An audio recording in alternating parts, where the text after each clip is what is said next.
Alright, so here we have a brand new release from Glycine. This is the 40mm version of the Airman #1, which is sort of a re-release of a re-release. And it's a bit of an homage, well, sort of an outright copy, of course, by Glycine of their original watch, which came out in 1953. And I'm sure you guys, if you're watching this, you probably have some idea what Glycine, what kind of company they are and what they do. So the Airman was available from 53 to 78, and then came back in sort of modern times, reincarnated, and it's gone through many different versions. And so this is the newest one that just came out a couple weeks ago, and this is sort of an interesting one because it's, well, the original Airman #1 came out in 2014, and this is the newest version of it. And there's some changes, and I'll go over those changes here in a little bit, but it'll just give you a general sort of idea of what's going on with this thing first, dimensions and everything else. So like I said, this is the 40mm version. There is there's a 36 as well, and there is a cream dial, and then of course this black dial. And other than the color of the dial, it appears as if everything else is about the same.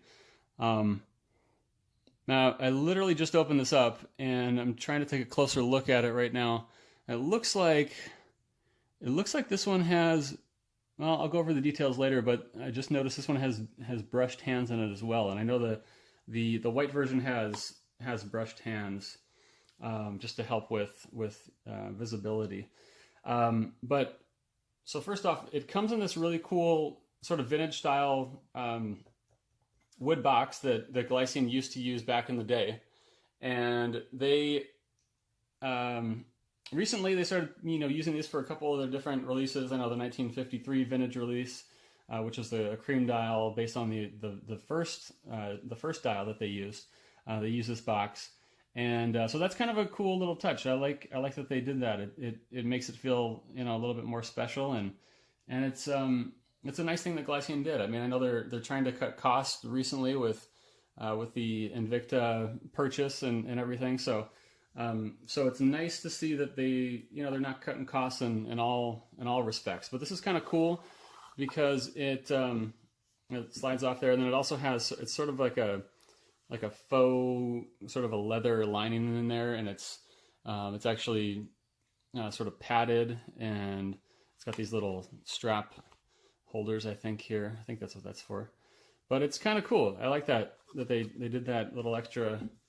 I know on the actual vintage versions, the things like that, the box are super hard to find. So I like that.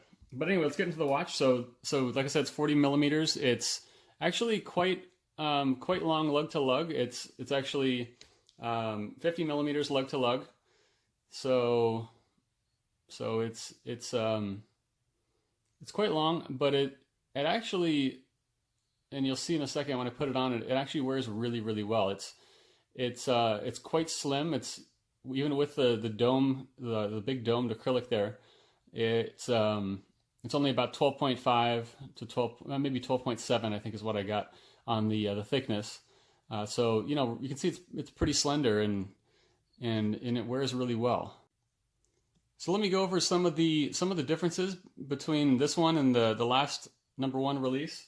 So the case is a little bit different. Obviously this one's larger, but even on the 36mm, you can see the crown guard there, or not the crown guard, but the locking crown at 4 o'clock there. Well, at 0800 on this one is a little bit different. You'll have to look at photos and compare, and you can see on the back as well. It looks a little bit different. So it's clearly a different case. The entire case has been changed.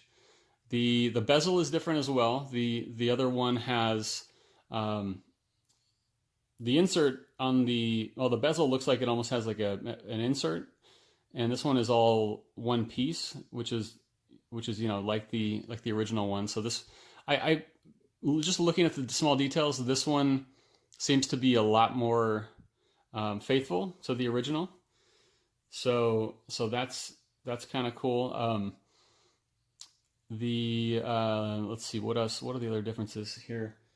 So yeah, like I said, the hands on this one appear as if they're brushed. So that's kind of and maybe I can get that on camera here. I don't know if you'll be able to see, maybe right there.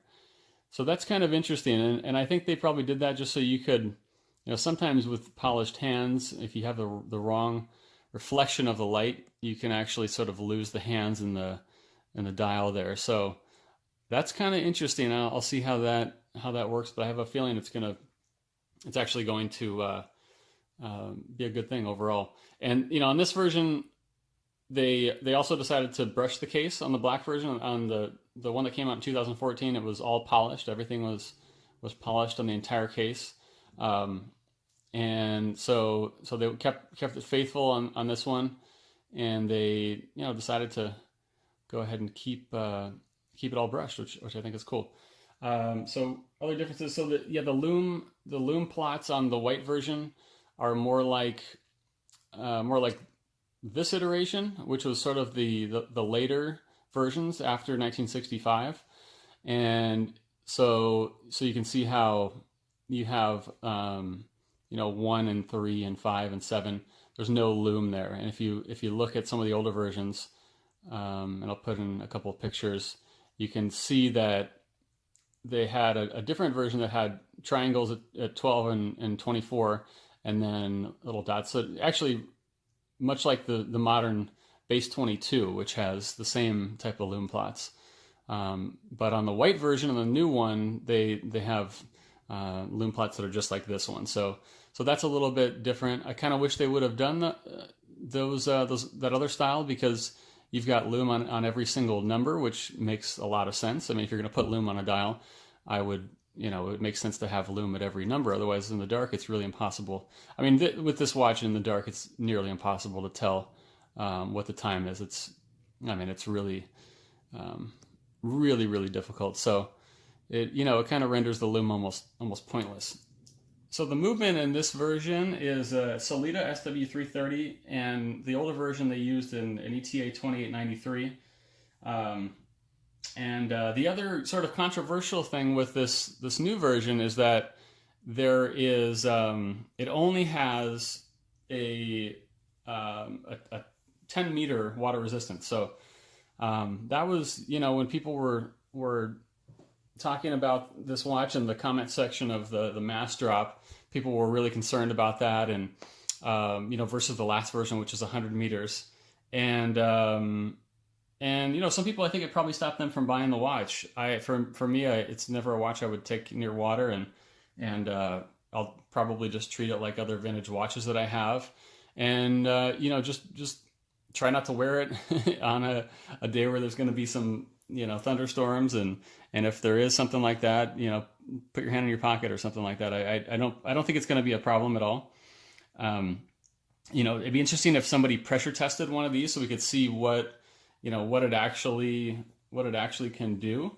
There's an interesting thing to note, and you can see here in this picture that someone took a photo of the 36 millimeter version, and you can see that on the crown, the locking crown, there's actually a screw that holds that crown in, and it goes all the way through the case, and you can actually see the screw on the inside of the case. So that's kind of interesting. I mean, there's a hole in the side of the case through both crowns. So that, I mean, I'm hoping they put some kind of a gasket in both of the crowns, because if not, then it's obviously not going to be very water resistant. But so hopefully they did that. But that may be part of the reason why why it has such a low water resistance rating. So anyway, I'll put it on my wrist so you can see what it looks like. And it's like I said, this is a great size. I think this is probably the size that most people are gonna like. The strap is actually pretty big. I have to put it on. I have a 7 1/4 inch wrist. I have to put it on the third notch from the smallest. So that's pretty.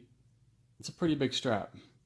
But you can see it tapers. The leather strap tapers fairly well. You know, some people commented that the strap was really horrible. I actually don't think it's that bad at all.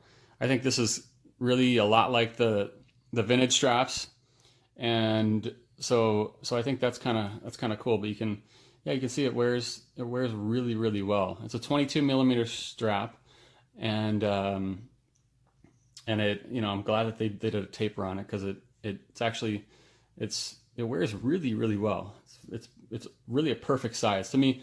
I had the Airman 18, which was 1 millimeter smaller. It actually wore quite a bit smaller than that, even, because the bezel is quite a bit wider. So the dial on that version is considerably smaller than the dial on this version. So I think this actually wears quite a bit bigger than the Airman 18. But in my opinion, this is probably the way to go. I mean, they're about the same price. This is available. You can get this from Watch Guru right now on eBay, and yeah, you can pick these up for around $600. So really awesome deal. I got this for $600, and then eBay had an extra 15% off for just that day. So this was an amazing deal, and I'm super happy about it. But thanks for watching, and hope you guys can go and pick one of these up. Take care.